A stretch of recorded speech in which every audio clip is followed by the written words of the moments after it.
top story at 10, the latest in our Finding Hope series that takes a closer look at mental health in Idaho. Tonight, our Frankie Catafaias explores eating disorders in college athletes and how one local university supports its teams.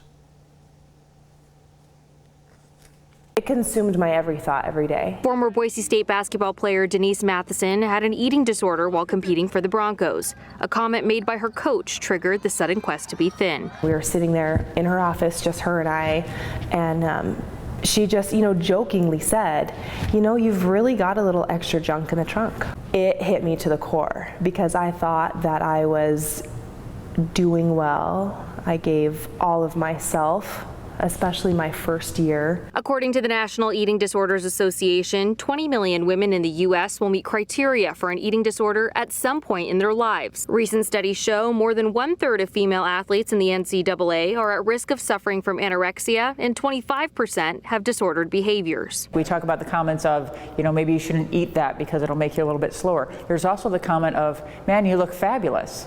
So that is the driving and the motivating factor. How do I keep going? How do I keep getting that comment? How do I keep getting that praise? How do I keep getting time on the floor or on the court or on the field? What does that look like? The attention Matheson received from peers was motivating. I got praised when my body type changed.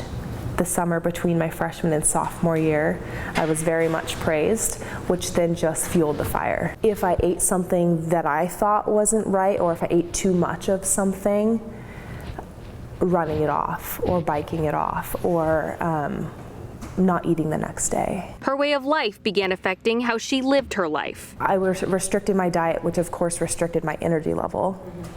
And so then I started taking caffeine pills. The caffeine pills were only a temporary fix. Denise tells us that one day when conditioning with her team, she felt faint. She ran off and eventually passed out on a field.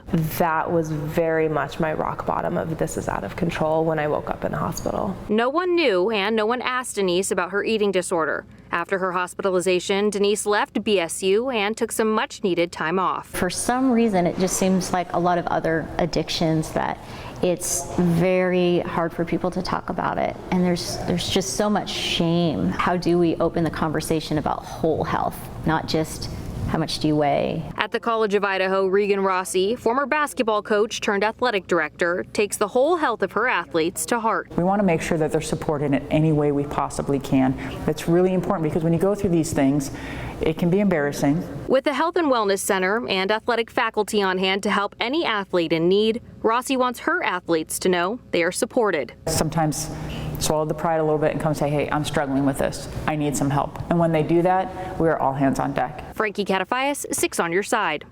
Denise Matheson ended up going back to school and playing basketball at the College of Idaho. She coached for the Oats and is now a happy, healthy mother of 5. If you or someone you know if struggling with an eating disorder or disordered eating, you can call the National Eating Disorders Hotline. That number 1-800-931-2237.